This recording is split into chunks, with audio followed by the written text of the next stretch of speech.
I want to start out by expressing my gratitude to the Eastland County Judge Fields, who's with us and will be speaking here shortly, as well as the Eastland County Sheriff Weger, the Brown County Judge, who is also with us, the Mayor of Eastland, Larry Vernon, the Police Chief of Eastland, Chief Hullum, and State Representative Glenn Rogers, and then there's so many others. I could go on listing folks for a long time.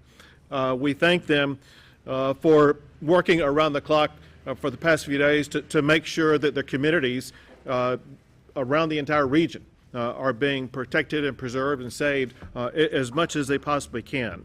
There's a lot of other ground I want to cover.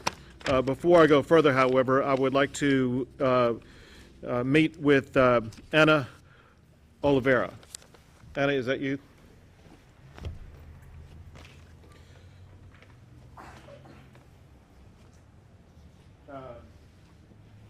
So the people who live here know who Anna is. So unfortunately, the fire has claimed some lives, and we'll talk more about that in a second. But one person who lost their life because of the fire is Sheriff Deputy Barbara Finley. And we are sorrowful for her loss of life. But as a state, we have great appreciation for her service, for stepping up, for doing what Texas law enforcement officials do every single day. They put their lives on the line to preserve and to protect their communities. And that's exactly what she did. And she will be honored more officially later. However, today I flew a flag over the capital of the great state of Texas that I'm going to present to you now for the family. Thank you.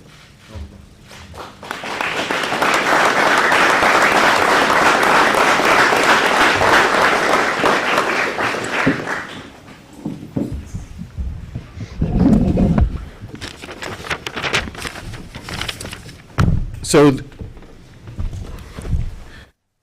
you all know, the fire is covering a lot of ground across the entire area, and state and local officials are working collaboratively and successfully at working to contain the fire. From the state side, there are 13 agencies that are involved. The Texas Division of Emergency Management, the chief of which is next to me, and he will be talking here shortly, Chief Nim Kidd. Additionally, the Texas A&M Forest Service, the Texas A&M Engineering Extension Service, the Texas Commission on Environmental Quality, the Texas Department of Public Safety, Texas Department of Transportation, the Department of State Health Services, the Texas Military Department, Texas Parks and Wildlife, Texas Public Utilities Commission, the Railroad Commission of Texas, the Texas Animal Health Commission, as well as the Texas A&M AgriLife. We appreciate all of those state agencies who are working in collaboration with all of the local officials to make sure that the state and local governments are doing everything possible to be able to better contain these fires and putting a primary focus on making sure we do everything possible to save human lives and then in addition save as much property as we possibly can.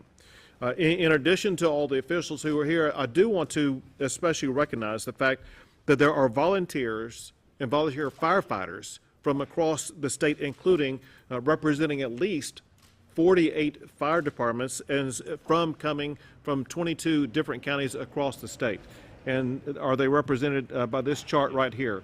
And this is, when you have a fire this large in this many different areas, you need all the help that you can get, and we appreciate the firefighters stepping up and assisting these fires across the entire region.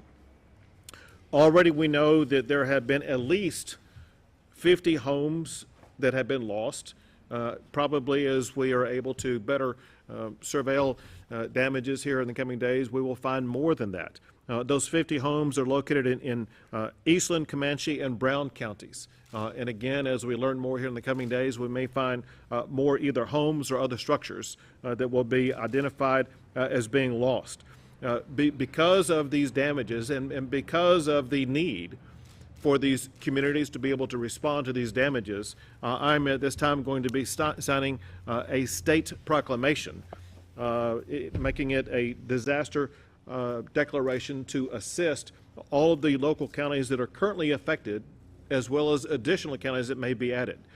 In this declaration that I'm about to sign, it includes 11 counties: Brooks, Brown, Coleman, Comanche, Eastland, Grayson, Mason, Potter, Randall, Reynolds, and Williamson. And again, based upon what happens with the fires, we may need to add to that, which we will do if other counties are affected.